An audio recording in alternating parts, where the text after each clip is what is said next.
امروز با آموزش اندازه‌گیری در خدمتتون هستیم. برای این کار تو مرحله اولیه نوار دور کمر توی قوت‌ترین قسمت کمر می‌پیچونید و برای اینکه پیدا کنید قوت‌ترین قسمت کجاست فکر کنید این نواره. انقدر اونو بازی می‌دید و بالا پایین می‌کنید تا خود به خود بیفته توی قوت‌ترین قسمت. برای اندازه‌گیری دور کمر متر دور کمر می‌پیچونید طوری که 2 تا انگوش زیر متر باشه.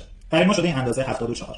حالا برای کسایی که شکم بزرگ یا پهلو دارن دور کمرشون مشخص نیست کجاست، یک دستو می‌چسبونید به این بغل و زیر آرنج میشه دور کمر، میشه یه منطقه بین برجستگی استخوان لگن و زیر آرنج. حالا میایم بالاتر برای دور سینه. متر رو به صورت افقی از برجسته‌ترین نقطه سینه رد می‌کنید. حواستون باشه که این حتما به صورت افقی باشه و همونطوری 2 تا انگوش زیر متر باشه. این اندازه برای ما حدوداً شده 95. برای دور باسن همینطور رد می‌کنید از برجسته‌ترین نقطه‌های باسن طوری که 2 تا انگوش زیرش باشه و افقی باشه. برای ما شده حدود 100. برای قد کارمون میایم از گوشه سرشونه متر رو می‌ذاریم طوری که از برجسته‌ترین نقطه سینه رد شه.